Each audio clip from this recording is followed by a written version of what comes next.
É sempre um motivo de grande alegria poder voltar a essa igreja que nos acolheu por 12 anos, quando a gente trabalhou nessa instituição.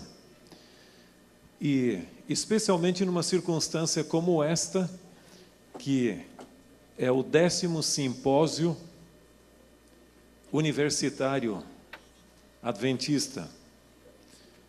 E há 10 anos foi realizado o primeiro. E a minha esposa Marli mandou umas felicitações ao grupo organizador do evento, porque ela participou desde o início e coordenou 5 deles. E é maravilhoso ver o projeto continuando e tendo tanto êxito com a participação de vocês, especialmente aqueles que estão assistindo às diferentes palestras. Um dos capítulos mais emocionantes das missões adventistas foi escrito no sul do Pacífico, ou no Pacífico Sul. E vocês sabem que até mesmo o projeto da oferta da escola sabatina teve origem com aquele navio missionário, a escuna, chamada Pitcairn. Mas alguns anos depois, mais precisamente no ano de 1912, o pastor Parker, C.H. Parker, e sua esposa introduziram a mensagem adventista entre as tribos canibais das Novas Hébridas. Depois de 1 ano e meio de trabalho ali, ele cria que sua missão havia sido concluída, pelo menos de começar o trabalho, que alguém outro podia continuar. E então ele foi para uma outra ilha chamada Malecula. E lá ele teve uma recepção muito estranha. Quando ele chegou àquela ilha de caçadores de cabeça, ele foi colocado sobre uma pedra, assentado ali, e então eles o examinaram para ver se ele seria uma boa refeição. Ele mesmo descreve que alguns caçadores de cabeças colocaram as mãos por entre as mangas da sua camisa para apalpar seus braços, depois pelas pernas também, e finalmente no corpo para examinar as diferentes partes do seu corpo. Enquanto eles o examinavam, ele pregava aos nativos sobre Jesus e seu amor ao mundo e sobre Deus. E as suas orações fervorosas foram atendidas. E ele, por ser extremamente magro, não foi morto. Posteriormente, escrevendo para o pastor C.H. Watson, ele diz que é muito bom ser uma das vacas magras de Faraó. Mas a obra adventista prosseguiu. E, certa ocasião, um grupo de turistas chegou também à ilha de Fiji, onde o adventismo já havia sido implantado. E um desses turistas, muito cético, abordou ao chefe da tribo ali com as seguintes palavras: a história que os missionários lhe contaram é mais ou menos um mito. A Bíblia também, na qual os missionários baseiam a sua história, não é mais considerado um livro inspirado. É um fruto da cultura, simplesmente. Aí o chefe daquela tribo, que estava escutando silenciosamente o que esse turista dizia, declarou o seguinte: Isaka Malau Mando, na língua nativa, ou seja, o Senhor, espere um pouco. Você vê aquela pedra que está ali, aquela grande pedra? Veja, bem, você sabia que antes de os missionários virem aqui a Fiji e nos contarem a história do Evangelho e apresentarem o livro que você tanto menospreza, nós colocávamos as pessoas sobre aquela pedra e então as espancávamos até morrerem e nossas vítimas eram então assadas e comidas, ou seja, comíamos os seus corpos. Deixa-me dizer-lhe, Senhor, que você deveria ser profundamente grato aos missionários e àquele livro chamado Bíblia, porque se não fossem eles, você não estaria mais aqui em pé diante de mim. Em outras palavras, já teria sido comido. Os nativos do Pacífico Sul praticavam o canibalismo, até que o Evangelho os transformou, rompendo com tais hábitos desumanos. De nossa parte, a cultura que nos circunda pode não chegar a esse nível de barbárie, mas nela existem também componentes que devem ser abandonados ou pelo menos transformados pelo poder do Evangelho eterno. Se você estudar a questão da cultura nos escritos de Ellen White, e deixa-me dizer apenas que o tema que me foi solicitado foi Ellen White e o relacionamento da igreja com a cultura. Se você procurar a palavra cultura, você vai ver que o significado atribuído é mais de desenvolvimento. Na Bíblia também você tem duas alusões apenas, na nossa tradução João Ferreira de Almeida, no livro de Daniel. Mas se você estudar um pouquinho, principalmente o Novo Testamento, o termo mundo é muitas vezes usado, e principalmente nos escritos do apóstolo João, em alusão aos valores culturais antagônicos ao Evangelho. E é lógico, Ellen White tem muito a dizer sobre a cultura se você estudar mais tematicamente, não só palavras, mas eu creio que na nossa mensagem a Bíblia também deve ter um lugar de preeminência. Então eu me propus a tratar um pouco sobre o que a Bíblia diz e então sobre o que Ellen White tem a dizer. E eu lhes convidaria a abrir comigo a Bíblia num texto inicial que seria primeira epístola ou primeira carta de João. 1 João 2, o verso 15. 1 João 2,15 nos diz o seguinte: não ameis o mundo, nem as coisas que há no mundo. Se alguém amar o mundo, o amor do Pai não está nele. O que seria esse amar ao mundo? Ou, em outras palavras, o que é este amor ao mundo que acaba neutralizando o amor de Deus em nossa vida? Quando se trata desse assunto, a grande tentação é falar demais e procurar resolver todas as questões possíveis. Mas eu me limitei, ou vou tratar apenas de 6 características que eu julgo negativas de nossa cultura contemporânea e que eu creio que mereceriam uma reflexão de nossa parte. E, lógico, você pode expandir em suas reflexões pessoais para outras áreas que talvez eu nem mencione. A primeira delas é a questão da relativização da verdade.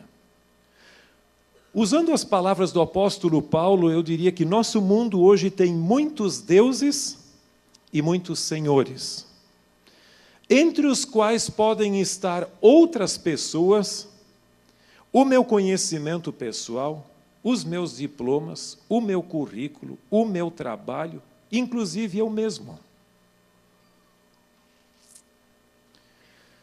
Com uma religião antropocêntrica e, por vezes, até egoísta, as pessoas perderam de vista os valores absolutos da fé, substituindo-os por pseudo-verdades, ou seja, verdades que aparentemente parecem ser verdades, mas não o são. Em Lucas capítulo 18, verso 8, você tem aquela tão conhecida expressão de Cristo: contudo, quando vier o Filho do Homem, achará, porventura, fé na terra? Ele não está dizendo que não haveria fé, mas a fé seria muito rara. Sem um compromisso definitivo com a fé bíblica, os seres humanos acabam vulneráveis às mais contraditórias teorias especulativas. Interessante que nós temos no livro no livro Mensagens Escolhidas, volume 1, página 15, a seguinte declaração: este é um tempo em que se pode dizer com propriedade. A pergunta: quando, porém, vier o Filho do Homem, porventura achará fé na terra? Trevas espirituais cobrem a terra, e densa escuridão os povos. Há em muitas igrejas ceticismo e infidelidade na interpretação das Escrituras. Muitos mesmo põem em dúvida a veracidade e verdade das Escrituras. Os raciocínios humanos e as interpretações do coração humano estão minando a inspiração da palavra de Deus. E o que poderia ser recebido como garantido é circundado com uma nuvem de misticismo. Coisa alguma aparece em linhas claras e distintas, assentado no fundamento da rocha. Esse é um dos sinais marcantes dos últimos dias. Eu creio que você já deve ter chegado a essa conclusão, que um dos maiores problemas hoje da humanidade não é tanto a aceitação ou rejeição dos escritos inspirados, mas como são eles interpretados. No passado, haviam pessoas que diziam: eu não creio na Bíblia, ou eu não creio em Ellen White. Essa geração está se esvaindo. Ainda tem alguns. Mas, normalmente, o que ocorre hoje, o que eu gosto é normativo e deve ser aceito. O que eu não gosto é cultural e só para aquela época. Então, numa pseudo-aceitação da palavra de Deus, como palavra inspirada, eu simplesmente seleciono o que eu gosto e o que eu não gosto. E a Bíblia perde a sua função em minha vida. Mas não se esqueçam que, de acordo com Isaías 48, seca-se a erva, cai a sua flor, mas a palavra do nosso Deus permanece eternamente. Em realidade, todos os falsos deuses não são deuses. E todas as teorias especulativas, elas passarão. Só a infindável palavra de Deus permanecerá para sempre. Em uma cultura de relativismos e indefinições, precisamos, como igreja e como indivíduos, restaurar os valores absolutos da fé. Mas, além da relativização da cultura, existe um segundo componente que creio ser fundamental. E esse é o problema da ruptura com os princípios. Com o declínio do modernismo, que enfatizava sempre a lógica, a razão humana, com o declínio do modernismo e a morte da própria razão, os instintos particulares e os gostos pessoais passaram a substituir os princípios divinos. Certa ocasião até mencionei isso. Se você estudar um pouquinho a história da cultura ocidental, você vai ver que uma década de profunda transição foi a década de 1960. Vários indivíduos, vários autores têm salientado o significado do ano de 1968, com a morte de um dos Kennedys e com a contracultura, a morte também de Martin Luther King. Muitos chegaram à conclusão de que a cultura ocidental é simplesmente uma ironia. E que aquele conceito de que eu fui, quer dizer, o pai, o avô, como diz o famoso professor Valdecir Simões de Lima, na Primeira Guerra Mundial, convocaram o meu avô. Na Segunda Guerra Mundial, o meu pai. E agora é a minha vez para ir para o Vietnã. Então, muitos chegaram à conclusão de que não havia sentido, que o ser humano não resolveria seus próprios problemas. E se voltaram ao misticismo oriental. E o ser humano deixou de ser lógico para se tornar cada vez mais intuitivo, ou o gosto dominando a razão. Tá, uma música até que reflete aquele momento histórico. Era um garoto que, como eu, amava os Beatles e os Rolling Stones. E depois dizia, a sua guitarra não toca mais só o instrumento que toca sempre a mesma nota, referindo-se à metralhadora. Hoje o critério de decisão predominante é, mas eu gosto e me faz bem. Qual é o problema? Se eu gosto e me faz bem. Temos hoje em nosso meio um número de membros com um estilo de vida semelhante aos filhos do profeta Samuel. Veja, em 1 Samuel 8:5, aparece aquela declaração, vê, já estás velho e teus filhos não andam pelos teus caminhos. Em algumas culturas, principalmente o japonês, quando se diz você está velho, quer dizer você é mais experiente, você acumulou mais informações, temos que lhe tomar mais a sério. Mas em outras culturas, dizer que alguém está velho é dizer você já está obsoleto, melhor você saia do caminho para ser substituído.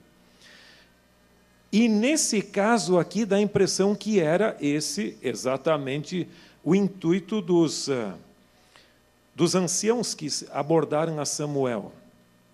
Vê, já estás velho e teus filhos não andam pelos teus caminhos. O apóstolo Paulo previu que nos últimos dias os seres humanos seriam realmente mais amigos dos prazeres que amigos de Deus.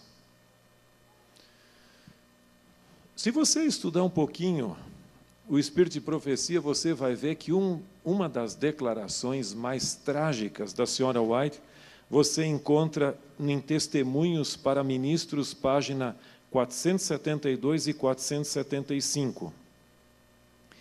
E nestas páginas ela descreve uma reunião de Satanás com seus anjos para tentar enredar o povo de Deus nos últimos dias com estratégias muito bem planejadas. E ele diz que então o próprio Satanás, falando para os seus anjos, diz que uma das formas mais eficazes seria usar pessoas do próprio meio do povo de Deus. Quanto mais influentes tais pessoas forem, mais êxito eles teriam. Especialmente porque não questionariam a sinceridade das pessoas. Afinal de contas, eles são nossos irmãos. Como eu vou questioná-los? E eu gostaria apenas de ler algumas declarações ali rapidamente. Satanás asseverou: os mais amantes dos prazeres do que amantes de Deus serão os nossos mais eficientes auxiliares. Os que pertencem a essa classe, se forem mais aptos e inteligentes, servirão de chamariz para atrair outros para as nossas ciladas. Muitos não lhes temerão a influência, porque professam a mesma fé. Levá-los-emos então a concluir que as reivindicações de Cristo são menos estritas do que uma vez creram, e que pela conformação com o mundo exercerão maior influência sobre os mundanos. Assim se separarão de Cristo, então não terão forças para resistir ao nosso poder, e dentro de pouco tempo estarão prontos para ridicularizar o seu antigo zelo e devoção.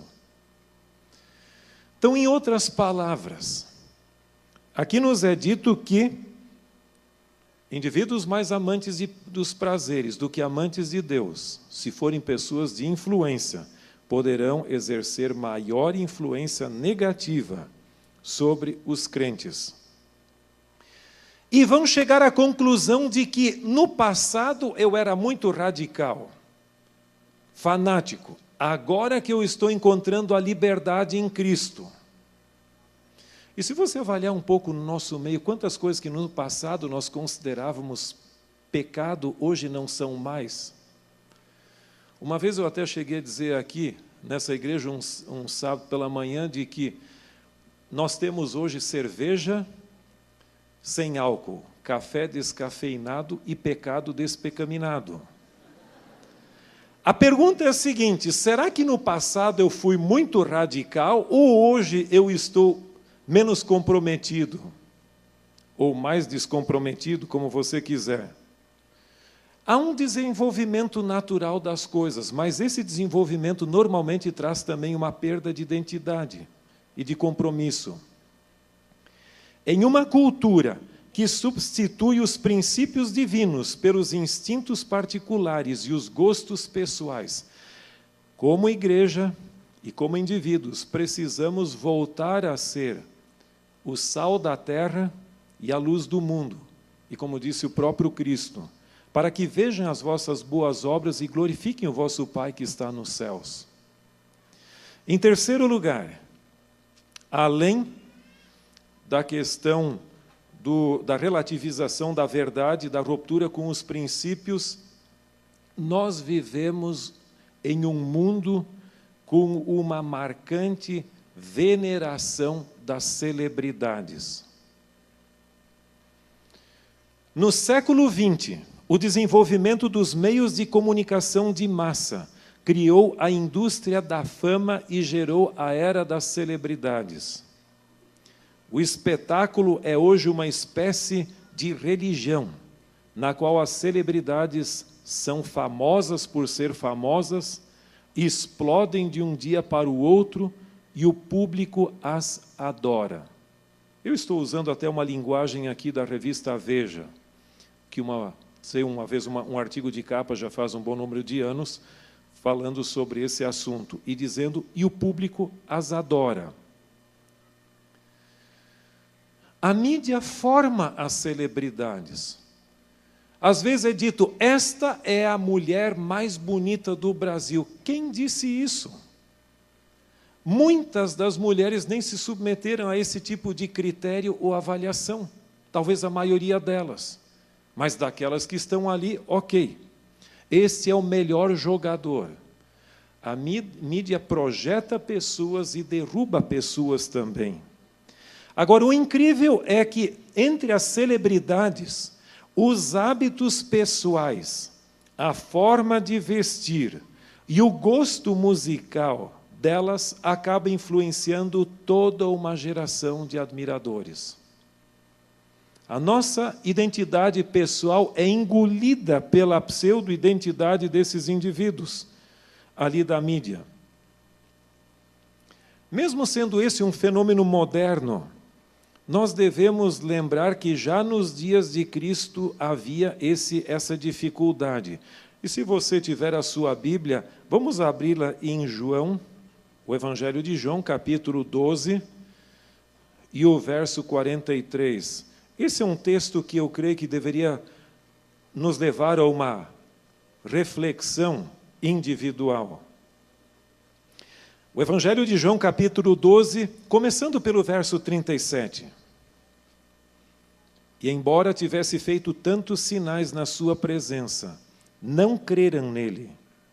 E o 42 e 43 acrescentam, contudo, muitos dentre as próprias autoridades creram nele, mas por causa dos fariseus não o confessavam, para não serem expulsos da sinagoga, porque amavam mais a glória dos homens do que a glória de Deus.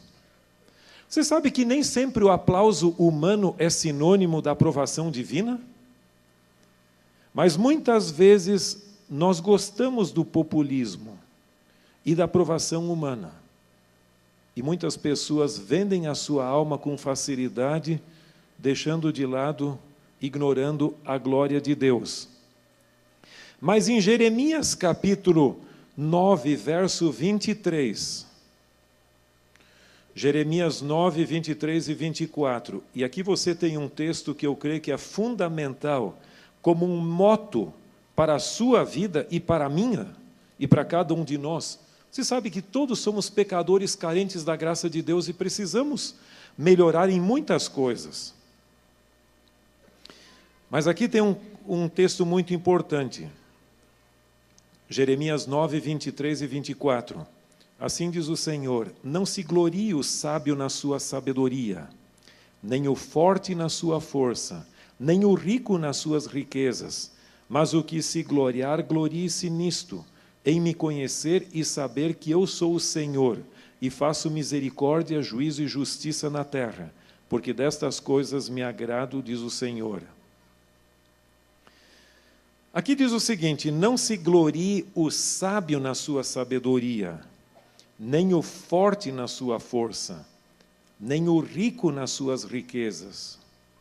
Mas se alguém quiser gloriar-se, glorie-se nisso, em me conhecer. Nós temos que gloriar algo ou alguém. Agora é complicado quando esse algo ou alguém não é Deus, mas nós gloriamos a nós mesmos ou a outros. Eu creio que o lado da apreciação é importante, mas nós vivemos numa época de muita bajulação. E basta a pessoa exercer uma função. Ainda ontem, vindo no avião, nós estamos comentando um pouquinho, outro companheiro também, que estava no mesmo voo, sobre esse lado. Por que basta a pessoa exercer uma função de liderança e outros começam a mudar o seu comportamento? Todos somos seres humanos, carentes da glória de Deus. Mas, como eu mencionei anteriormente, os hábitos pessoais, a forma de vestir e o gosto musical das grandes celebridades acabam influenciando todos os demais. Ellen White tem uma declaração no livro Medicina e Salvação, página 168, onde ela diz: os homens não devem ser exaltados como grandes e maravilhosos. É Deus quem deve ser engrandecido. Quando eu exalto, ainda que não seja a mim mesmo, mas eu exalto outros seres humanos de uma maneira indevida, eu estou colocando aquele ser humano em lugar de Deus.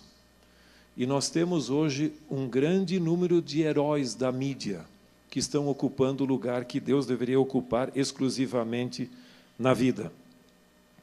Em uma cultura que venera as celebridades humanas e as pessoas em posição de destaque, precisamos, como igreja e como indivíduos, estimular os seres humanos a exaltar, glorificar e adorar apenas a Deus. O Deus que fez o céu e a terra, o mar e as fontes das águas. Nas palavras daquele belo hino que você conhece, Deus, somente Deus. Lembra desse hino? Não? Deus, somente Deus, é digno de receber o louvor, a honra e a glória e o domínio pelos séculos dos séculos. Em quarto lugar, nós vivemos num mundo caracterizado pelo fascínio, ou seja, pelo fascínio da moda.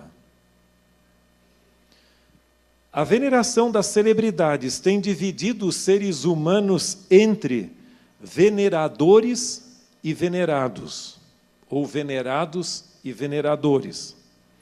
Nesse processo, os venerados acabam ditando muito da moda para os seus súditos veneradores.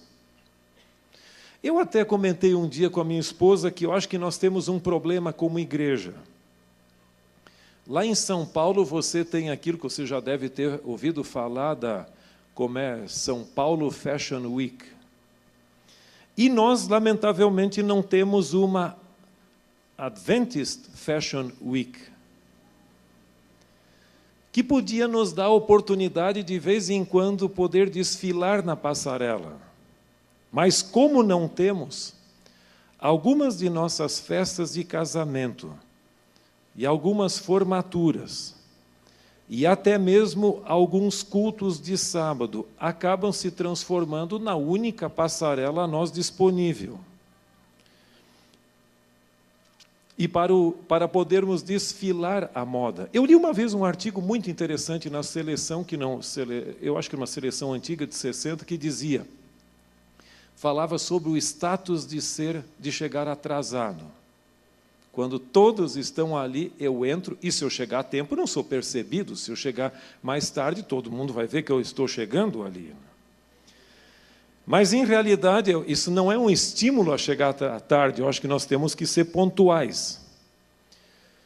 Mas, muitas vezes, as nossas igrejas, os nossos templos se transformam numa passarela. Interessante que em 1 Samuel, o texto que nós já mencionamos, e se você tiver sua Bíblia, dê uma olhadinha nesse texto. 1 Samuel, capítulo 8, verso 5.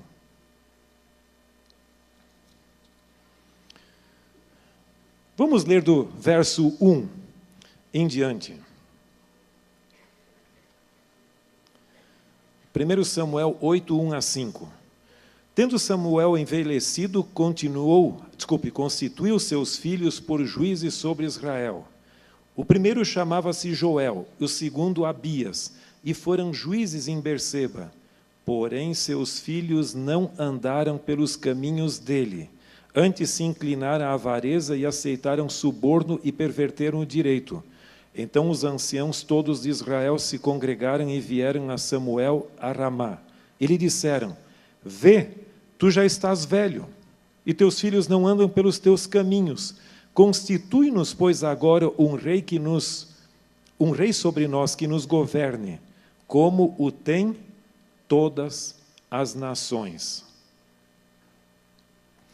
Esta expressão, é lógico que o texto se refere aqui à escolha de um rei, mas essa expressão final, como o tem todas as nações, ela evidencia uma forte tendência de nos deixarmos levar pela onda, de sermos como os demais e de seguirmos a moda. Nós não temos força de ser diferentes. Basta alguém lançar uma grife que se tornou famoso, a tentação é segui-la também, ou usá-la. Mas eu gostaria de compartilhar com vocês alguns textos, sabe? Uma vez que o título das nossas considerações tem a ver com Ellen White, eu também não gostaria de deixá-la de fora, embora a Bíblia seja o nosso fundamento. Eu creio que ela tem muito a nos dizer sobre isso. Eu gostaria, nesse momento, de ler apenas 3 declarações de Ellen White sobre esse assunto. Nos Testemunhos para a Igreja, volume 4, página 634, a senhora White diz o seguinte: e veja que declaração, parece uma radiografia de nossos dias. Isso que ela escreveu no século passado. Aliás, melhor dito, essa declaração até é no século XIX. A moda governa o mundo, e ela é uma senhora tirana, muitas vezes obrigando os seres devotos a se submeterem às maiores inconveniências e desconforto. A moda domina sem razão e exige sem misericórdia. Ela tem um poder fascinante. E Satanás está inventando constantemente novo estilo de vestuário que se provará uma maldição para a saúde física e moral. Exalta quando vê professos cristãos aceitarem avidamente as modas por ele inventadas. Veja, isso praticamente no início do seu ministério, ela disse o seguinte, Testemunhos para a Igreja, volume 1 agora, nas páginas 188 e 189. Quer dizer, bem não no início, mas na parte inicial pelo menos. Ela diz: foi-me mostrado que o povo de Deus não deve imitar as modas do mundo. Alguns têm feito isto e estão rapidamente perdendo seu caráter santo, peculiar, que deveria distingui-los como povo de Deus. Foi-me apontado o antigo povo de Deus e pude comparar seu vestuário com a moda destes últimos dias. Que diferença! Que mudança! As mulheres de outrora não eram tão ousadas como as de hoje. No Testemunhos para a Igreja, volume 5, página 78, só mais uma declaração. Nossa única segurança é manter-nos como o povo peculiar de Deus. Não devemos ceder 1 milímetro ante os costumes e modas desse século degenerado. São necessárias coragem e independência para se erguer acima da norma religiosa do mundo cristão. Em uma cultura dominada pelo sensualismo e a extravagância da moda, precisamos, como igreja e como indivíduos, reenfatizar o bom gosto e a modéstia cristã no vestir. Não faz nenhum sentido a gente cair também para o obsoleto, para o antiquado. O bom gosto tem o seu lugar, mas cuidado, porque a moda deve ser analisada criticamente. E eu tenho estudado um pouco da psicologia da moda, até o que domina. E até alguém tem me feito algumas perguntas sobre esse assunto, e nós temos muitas contradições nesse particular, que precisariam ser revistas. Em quinto lugar, a distorção das prioridades. O grande problema da nossa geração é, sem dúvida, o dilema das prioridades. É certo que alguns de nós entramos em dificuldades já com o mal, com o inadequado, mas eu creio que muitos de nós, os demais, temos problemas não com as más coisas, mas com as boas coisas que ocupam o lugar das nossas grandes prioridades espirituais. Essa realidade é bem ilustrada por Cristo na parábola da grande ceia. Em Lucas capítulo 14, nós temos Lucas 14, do verso 17 ao 20, parece que uma radiografia em linguagem antiga da nossa realidade atual. E aqui nos diz o seguinte, o texto, Jesus Cristo falando. Lucas 14, 17 em diante. A hora da ceia, ou seja, da grande ceia, enviou o seu servo para avisar aos convidados: vinde, porque tudo já está preparado. Não obstante, todos a uma começaram a escusar-se. Disse o primeiro: comprei um campo e preciso ir vê-lo. Rogo-te que me tenhas por escusado. Outro disse: comprei 5 juntas de bois e vou experimentá-las. Rogo-te que me tenhas por escusado. E outro disse: casei-me e por isso não posso ir. Você vê que eram coisas boas. Há algum problema em comprar um campo se a pessoa tem recursos para isso? Não há problema. E comprar bois, ou seja, aquilo que é necessário para o trabalho, também não tem problema. E casar-se dentro dos ideais divinos, também não, esse é o ideal até.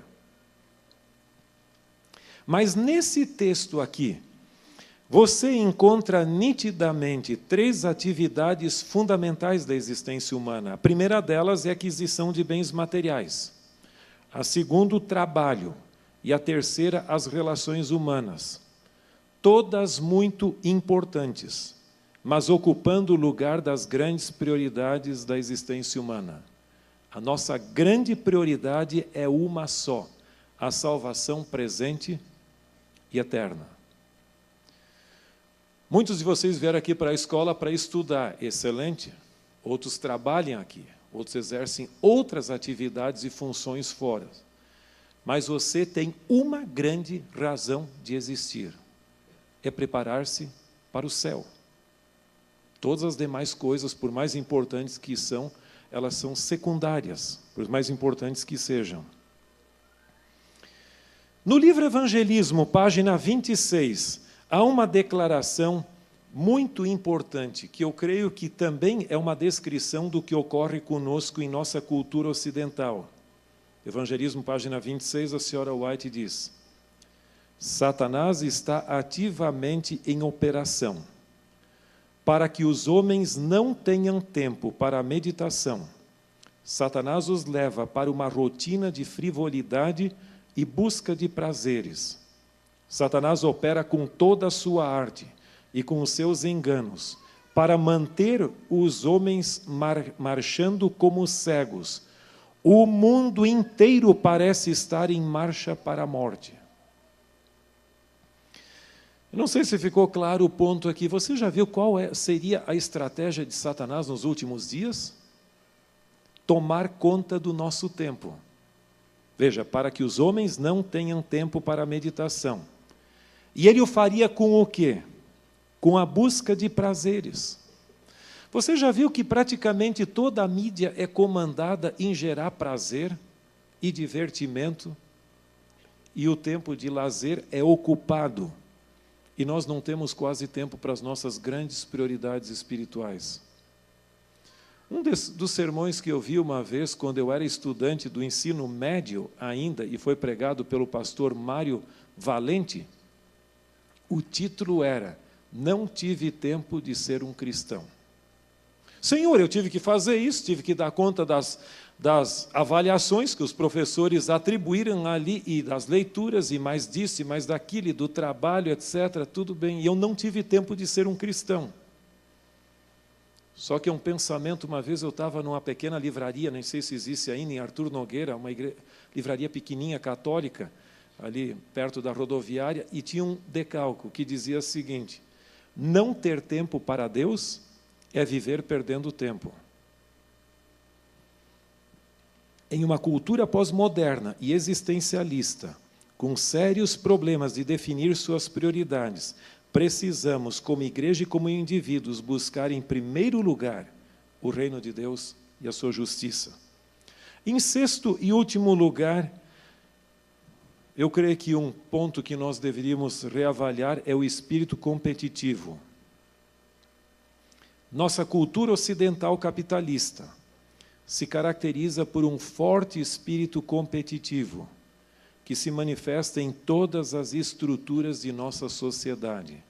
Como cristãos, nós precisamos competir e mesmo lutar contra as hostes das trevas. Mas o grande problema é quando esse mesmo espírito se manifesta entre nós mesmos. Eu creio pessoalmente que o ser humano é essencialmente competitivo, não há como viver sem competir. Se nós não competimos contra o mundo, nós vamos competir entre nós mesmos. Eu não sei se alguma outra língua tem esse pensamento, até hoje eu não descobri, mas uma das mais profundas verdades é refletido por aquele pensamento nosso, que diz que quem não trabalha, dá trabalho. Certa ocasião, os discípulos de Cristo haviam discutido entre eles sobre quem era o maior. Isso você tem em Marcos capítulo 9. E Cristo lhes respondeu: se alguém quer ser o primeiro, será o último e servo de todos. Mas pouco depois, no capítulo 10, eles voltam e Tiago e João pedem explicitamente que um se assente à direita e outro à esquerda do Senhor na sua glória. E ali nós encontramos um texto que é digno de consideração, Marcos 10, nesse contexto. Marcos 10, e nós temos o verso 42 a 44. Marcos 10, 42 a 44. Aqui é um princípio que, como igreja e como indivíduos, teríamos que, eu creio que, reavaliar significativamente. Mas Jesus, chamando-os para junto de si, disse-lhes: sabeis que os que são considerados governadores dos povos têm-nos sob seu domínio, e sobre eles os seus maiorais exercem autoridade. Mas entre vós não é assim. Pelo contrário, quem quiser tornar-se grande entre vós, será esse o que vos sirva, e quem quiser ser o primeiro entre vós, será servo de todos.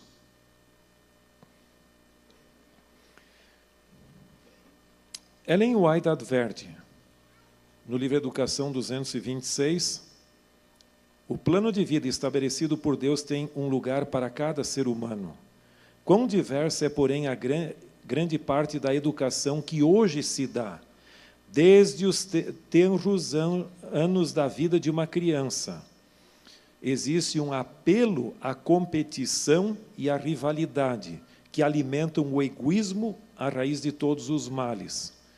E no Mensagens Escolhidas, volume 1, página 175, ela acrescenta: quando os obreiros tiverem a presença permanente de Cristo em sua alma, quando estiver morto todo o egoísmo, quando não houver nenhuma rivalidade, nenhuma contenda pela supremacia, quando existir unidade, quando eles santificarem de maneira que o amor uns para com os outros seja visto e sentido, então os chuveiros da graça do Espírito Santo hão de vir. Como igreja, nós competimos uns com os outros, muitas vezes como divisões, como uniões, como campos, como obreiros, como indivíduos. E o mundo motiva a produção pela competição. É o método mais fácil. Você põe pessoas em competição e elas vão aumentar a produtividade. A igreja e nós como indivíduos ainda estamos por descobrir como motivar as pessoas cooperativamente. Em uma cultura altamente competitiva, precisamos, como igreja e como indivíduos, evidenciar em nossa vida a unidade pela qual Cristo orou, a fim de que todos sejam um, como és tu, ó Pai, em mim, e eu em ti, também sejam eles em nós, para que o mundo creia que tu me enviaste. Portanto, recapitulando, eu creio que nós devemos reavaliar criticamente a relativização da verdade, a questão da ruptura com os princípios que têm sido abandonados. Temos que romper com a veneração das celebridades, superar o fascínio da moda e vencer essa tentação da moda antagônica aos princípios da palavra de Deus. Redefinir nossas prioridades e trabalhar com um espírito cooperativo em vez de competitivo. Em outras palavras, precisamos ser diferentes num mundo que procura tornar todos os seres humanos iguais. Você já deve ter ouvido uma conhecida história de um menino que tinha um comportamento excelente entre os seus colegas indisciplinados. E certa vez uma professora curiosa indagou para o menino o segredo do seu comportamento. E ele respondeu: é simples, eu sou filho de um rei. E a professora ficou mais curiosa ainda: o que significa isso, ser filho de um rei? E a ele contou a história de que certa vez o país do qual seu pai era o rei e a mãe a rainha foi invadido por um país estrangeiro. E os pais foram aprisionados e levados para a fila de fuzilamento. Mas seu pai, antes de ser morto, pediu que gostaria de ter um último pedido atendido, seria falar com o menino, que era esse aluno daquela escola. E então o pedido foi-lhe concedido e ele disse para o seu filhinho: filho, seu pai e sua mãe serão logo mortos, e você será levado para um país estrangeiro. Mas por onde você andar, nunca se esqueça de que você é um filho de um rei. E aí o menino acrescentou: e é por essa razão que eu tenho que ser diferente, porque eu sou filho de um rei. Nós também somos filhos de um rei, do rei do universo, e nosso estilo de vida tem que ser diferente. E eu gostaria de concluir nossas considerações nessa manhã com um texto do Evangelho de João, capítulo 17, que por muito tempo eu considerei meu capítulo predileto da Bíblia, e hoje eu tenho dificuldade de definir qual é, mas que eu creio que é um dos textos mais belos de toda a literatura. João capítulo 17, a oração do próprio Senhor por cada um de nós. Eu gostaria de ler alguns textos, começando pelo verso 11. João capítulo 17, 11. Já não estou no mundo, mas eles continuam no mundo, ao passo que eu vou para junto de ti. Pai Santo, guarda-os em teu nome, que me desse, para que eles sejam um assim como nós. O verso 15 a 17. Não peço que os tires do mundo, e sim que os guardes do mal. Eles não são do mundo, como também eu não sou. Santifica-os na verdade, a tua palavra é a verdade. E finalmente o verso 21, a fim de que todos sejam um, como tu, ó Pai, em mim e eu em ti. Também sejam eles em nós, para que o mundo creia que tu me enviaste. Que o Senhor nos dê a força necessária para vencermos as tentações quase irresistíveis da nossa cultura, da cultura que nos circunda, e para vivermos como verdadeiros filhos do Rei, o Rei do Universo, nesses dias finais da história humana. Que Deus abençoe a cada um de vocês ricamente. Amém.